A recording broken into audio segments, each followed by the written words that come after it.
오직 주만이 하나님의 놀라운 계획에 의해 고통과 절망 속에서 삶이 변화된 크리스찬들의 감동 스토리. 그릇 되게 하소서.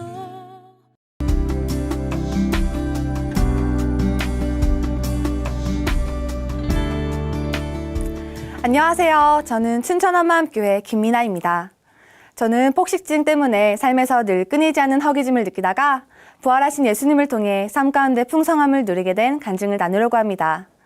보통 사람들은 폭식증 하면 많이 먹는 사람으로 알고 계시는 경우가 많은데, 많이 먹는 것은 과식증이고, 폭식증은 배가 부른 상태에서도 배 부르다는 인식을 잘 하지 못해서 계속해서 먹고 토해내는 행동을 하는 것을 말합니다. 저는 식탐이 참 많았어요. 어느 정도였냐면요. 하루는 친구들과 고깃집에 갔는데 불판에 유독 노릇노릇해 보이는 고기가 있는 거예요. 그래서 저는 그 몇 개를 내 고기로 정해놨어요. 그런데 제가 잠깐 콜라를 먹은 사이에 누가 내 고기를 집어 먹은 거예요. 저는 순간 울컥해서 먹은 친구에게 내 고기 왜 먹어? 라고 말하며 상대에게 무안을 주기도 했어요. 이런 식탐은 고3이 되고 스튜어디스란 꿈을 갖게 되면서부터 점점 폭식증으로 이어지게 됐어요.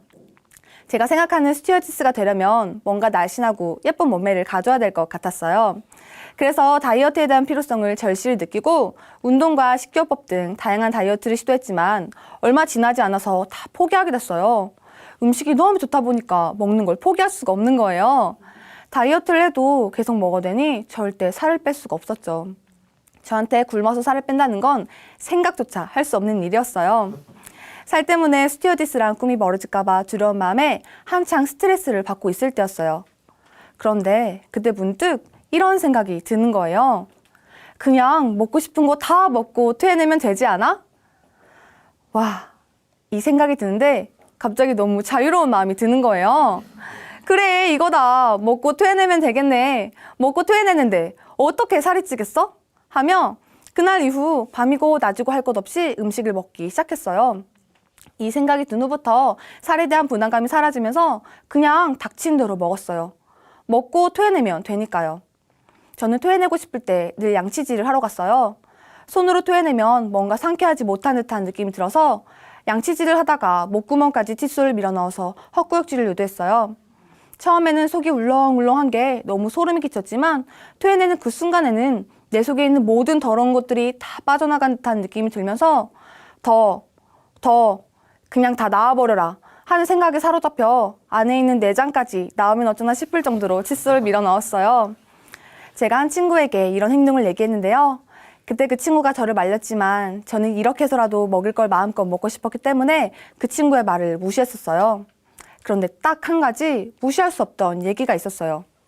그건 바로 너처럼 음식에 욕심을 내서 먹고 손으로 토해내던 사람이 있었는데 나중엔 손으로 해도 안 나오니까 전깃줄을 밀어 넣었다더라 라는 얘기였어요. 저는 이 말을 듣는 순간 나도 나중에 저러면 어쩌나 하며 들어봤지만 난 아닐 거라 생각하면서 넘어갔었어요. 하지만 그 후 토해내러 갈 때마다 그 친구의 얘기가 생각나면서 전깃줄을 밀어넣고 있는 제 모습이 상상되니까 너무 무서웠어요. 그래도 먹을 게 더 좋으니까 이 행동을 멈출 수는 없었어요. 저는 늘 먹으면서도 토해낼 생각을 했고 토해내면서도 다음에 먹을 음식을 생각했어요. 토해내면 처음에는 뭔가 후련하면서 살로 가지 않았다는 안도감이 들었지만 곧장 허기짐이 몰려와서 또다시 음식을 먹었고 바로 양치질을 하러 갔어요. 평소에는 하루에 2-3번 정도만 그랬는데 주변에 스튜어디스를 꿈꾸는 친구들이 점점 늘어나면서부터 살에 대한 강박증이 커지며 하루에 12번도 더 토해내기 위해 화장실에 갔어요. 이미 보기에도 딱 마르고 날씬해 보이는 그 친구들은 만났다 하면 늘 다이어트에 대한 얘기를 했어요.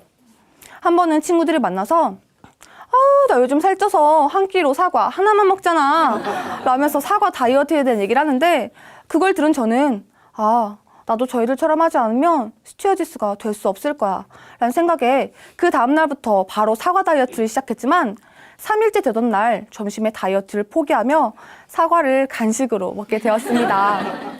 다시 마음을 다잡고 여러 번 다이어트를 시도했지만 작심삼일이란 말처럼 쉽지 않더라고요.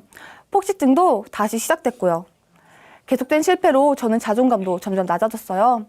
아무리 먹고 토해내도 눈에 띄게 살이 빠지지 않으니까 늘 날씬한 친구들 사이에서 제 스스로를 부끄러워하고 남과 저를 비교하면서 나보다 더 날씬한 부분 있으면 그걸 부러워하고 질투했어요. 이런 제 자신의 모습에 비참해하고 자괴감이 커지던 그때 저는 마침 치아 교정을 하게 됐어요. 주변에서 교정한 사람들이 교정을 하는 동안 이가 너무 아파서 못 먹다 보니 살이 많이 빠졌다는 얘기를 듣고 저는 엄청 좋아했어요. 교정을 하면 이가 아파서 못 먹다 보니 살이 빠져서 저절로 다이어트가 될 거라고 생각했거든요. 그런데 결과는 정반대였어요. 교정을 하면 못 먹는 음식이 많아질 거란 생각에 오히려 집착이 더 커졌고 나중에 치아 4개를 뽑고 교정기를 한 첫날 LA 갈비를 교정한 이빨로 뜯어먹기도 했어요. 두부를 씹는 것도 아픈 정도였는데 그냥 참고 먹었어요. 그러다가 교정 장치가 떨어져 나간 적도 여러 번 있었어요. 그런 저를 보면서 주변 친구들은 붉은 엘지녀라고 부르기도 했어요. 어느새 제 몸에는 위염, 위경련, 비염 등 각종 질환이 생기기 시작했어요. 위액이 역류해서 그런지 감기에 걸린 것처럼 목이 너무 쓰라리거나 하루 종일 배 운동을 한 것처럼 배가 너무 땡겨서 걷기 힘든 적도 여러 번 있었어요. 하도 토해내니 턱 관절염도 생겼어요. 제가 평소에 노래 부르는 걸 좋아했는데 위액 때문에 목이 상할 걸 알면서도 이 행동을 멈출 수가 없더라고요. 아파서 자주 병원에 가도 왜 아픈지 아니까 늘 약만 받아왔어요. 그 누가 되었던 간에 폭식증인 걸 들키고 싶지 않았으니까요. 저는 폭식증이 최고조일 때 친한 친구를 만나서 복음을 듣고 작은 교회 나가고 있었어요. 그때 저는 음식을 먹고 난 뒤에 찾아오는 당연한 배부름이 너무 소름 끼치게 싫어지면서 귤 하나만 먹어도 토해내는 지경에 이르러 있었어요. 귤에 있는 당분이 다 살로 갈까 봐요. 아무리 먹어도 계속 배가 고파서 미칠 것 같았어요. 어느 순간 저를 보니 먹는 것도 토해내는 것도 제 의지와는 상관없이 하고 있더라고요. 그렇게 지내던 어느 날 저는 작은 교회 회식으로 뷔페에 가게 됐어요. 가자마자 이리저리 돌아다니면서 음식을 수북히 담아서 먹기 시작했어요.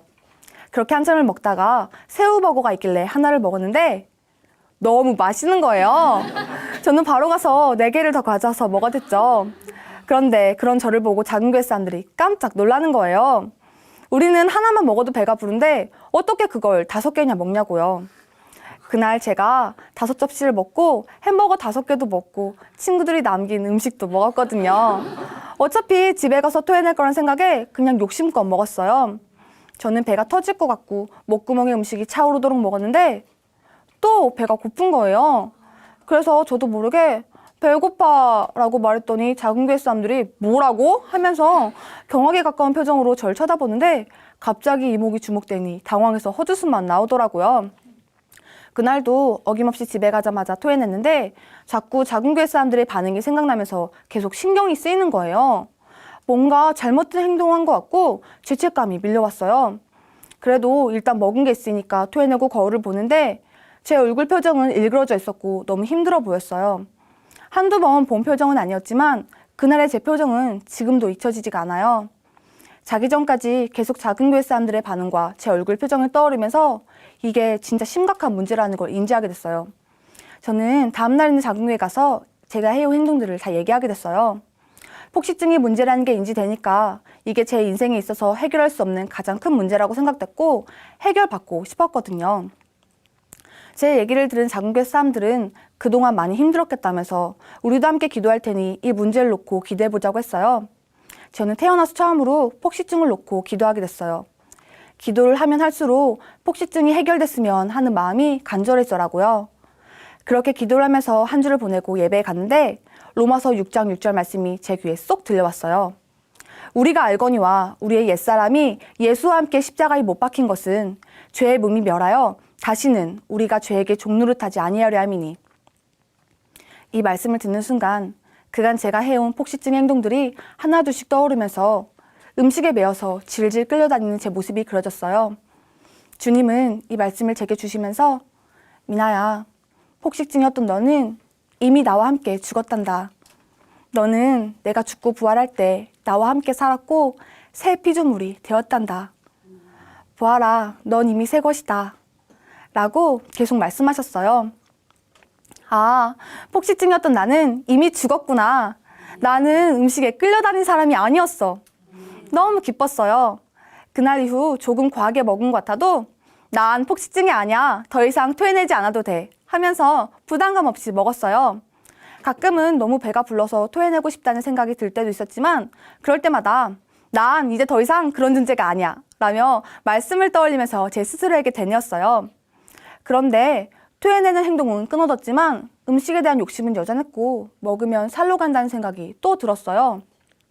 폭식증일 땐 마음껏 먹고 토해내기라도 했는데 이제는 살이 안 찌려면 조금만 먹어야 될 것 같았어요. 그래서 조금만 먹다 보니까 음식에 대한 욕심이 더 커져만 갔어요. 그렇게 아슬아슬하게 지내던 어느 날 갑자기 바삭바삭한 껍질이 있는 치킨이 너무 먹고 싶은 거예요. 저는 일주일 내내 엄마한테 치킨을 사달라고 졸랐어요. 반드시 바삭한 껍질 있는 치킨 말이에요. 며칠 후 드디어 엄마가 치킨을 시켜주셨어요. 그런데 전혀 바삭해 보이지 않는 치킨을 2마리나 시킨 거예요. 그걸 본 순간 화가 훅 치밀어 오르면서 짜증이 났어요. 제가 원한 치킨 껍질이 아니었거든요. 그래도 일단 앉아서 먹으라는 엄마의 말에 치킨 하나를 들었는데 속에서 알 수 없는 분노가 솟구치면서 먹고 있던 치킨을 짓이기며 이건 내가 원한 치킨 껍질이 아니잖아! 라고 소리를 지르면서 방에 들어가 버렸어요. 방에 들어가자마자 원하던 치킨 껍질을 못 먹으니 너무 서러워서 울었는데 다 울고 나니 급 민망해지면서 내가 봐도 이건 진짜 미쳤다 싶더라고요. 이러다 조만간 더 심한 일이 생길 것 같았어요. 저는 다음날 있는 장교에 가서 이 일을 얘기했어요. 처음엔 아무렇지 않게 얘기했는데 갑자기 그 당시의 감정이 밀려오면서 서러운 마음이 드는 거예요. 바삭바삭한 치킨 껍질이 아니었어 하며 울었어요. 치킨 껍질 때문에요. 그런 절 본 자궁교회 사람들은 말을 잇지 못하다가 한참 후에야 그랬구나 라며 당황했어요. 친구들은 저에게 복음으로 모든 문제가 이미 해결됐다고 했어요. 그런데 저는 이 말에 쉽게 아멘이 안 되는 거예요. 저를 보니 여전히 음식에 욕심을 내고 먹고 싶은 걸 못 먹으면 분을 내고 있었거든요. 그날 이후 저는 진짜 복음이 뭔지 이제는 알아야겠다는 결심을 하게 됐어요. 그래서 저는 매일 기도했어요. 하나님, 진리가 너희를 자유케 한다는 말씀이 저에게도 실제가 되게 해주세요. 복음으로 모든 문제에서 자유해지고 싶어요. 제발 예수님의 부활이 저에게 실제가 되게 해주세요. 라고 말이에요. 며칠 후에 저는 겨울 수련회에 참석하게 됐어요. 첫날 예배 때 목사님께서 예수님을 하나님으로 믿을 수 있는 증거는 부활밖에는 없다고 하셨어요. 그런데 저는 왜 부활밖에 없다고 하시는지 부활 말고 또 다른 것도 있을 것 같았어요. 그래서 목사님께서 말씀하시는 부활에 대해 저도 큰 확신을 갖길 기도했어요. 그러던 중 마지막 날 예배에서 들은 간증들을 통해서 예수님의 부활과 사랑에 큰 확신을 갖게 됐어요. 저는 한 형제의 간증을 듣고 엄청난 충격을 받게 됐어요. 그 형제는 예수님의 부활이 없다면에 대해서 나누는데 저는 처음으로 예수님의 관점에서 부활 사건을 보게 됐어요. 예수님의 입장에서 보니 부활하실 수밖에 없더라고요. 예수님의 부활이 없으면 너희의 믿음도 헛되고 너희가 여전히 죄 가운데 있을 것이란 말씀과 함께 예수님의 부활이 없다면 영원한 속죄는 사라지고 예수님의 부활이 없다면 영원한 생명도 영원한 사랑도 영원한 나라도 영원한 하나님도 믿을 수 없다는 거예요. 그 순간 왜 목사님이 부활 받겠는을 얘기하셨는지가 알아졌어요. 이 세상 그 누구도 자신의 처음과 끝을 알고 있고 삶 전체가 예언되어 있던 사람은 없잖아요. 그런데 딱 한 사람이 있는 거예요. 예수님 말이에요. 이분이 부활로 자신이 하나님인 것을 증거하겠다고 수없이 얘기하셨더라고요. 그 누구도 흉낼 수 없는 독보적인 증거인 부활로 말이에요. 정말 부활밖에 없는 거였어요. 부활 안에 모든 것이 다 있었어요. 예수님은 부활에 자신의 전부를 거신 거였어요. 그 순간 예수님의 부활이 저에게 실제가 됐어요. 또 한 자매의 간증을 통해 예수님의 사랑을 알게 됐어요. 그 자매는 히브리서 말씀으로 과연 예수님께서 죽음 앞에서 보신 즐거움이 무엇이었는가를 묵상한 것을 나눴어요.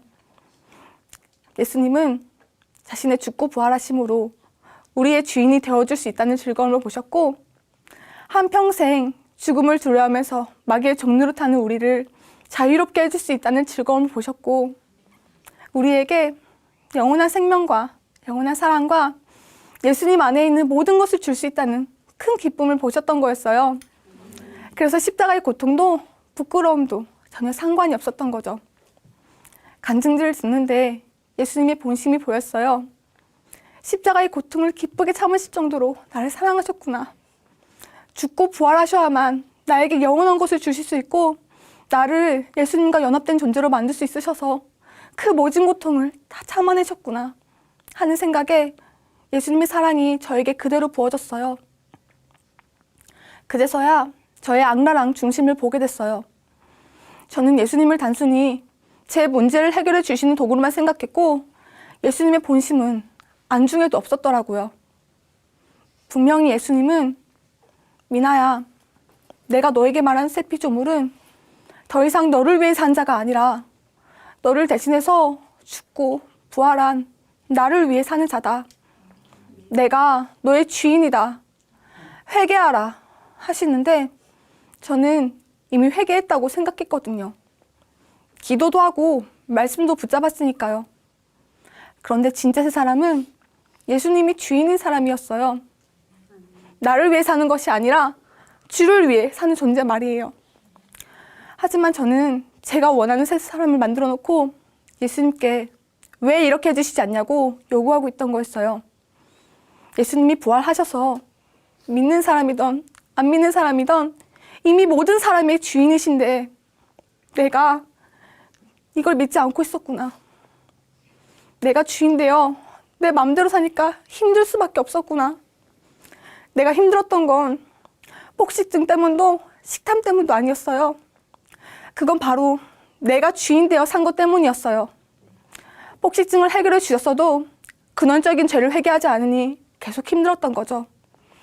폭식증이 해결돼도 마음의 주인이 안 바뀌면 더한 일도 충분히 일어날 수 있던 거였어요. 저는 그제야 진정한 회개를 하고 예수님을 마음의 주인으로 모셔드렸습니다. 회개 후 저는 진짜 새 사람을 누릴 수 있게 됐어요. 예수님을 주인으로 모셔드리니까 하루하루가 너무 신바람이 나더라고요. 이제 더 이상 저를 위해 살지 않고 주를 위해 살고 싶어졌어요. 항상 먹는 것에 아낌없이 투자하던 돈도 이제는 영혼을 만나서 복음을 전할 때 기쁨으로 쓰고 있어요. 껍질 없는 치킨도 먹고요. 진리가 너희를 자유케 한다는 말씀이 저에게 실제가 되니까 이걸 혼자만 누릴 수가 없는 거예요.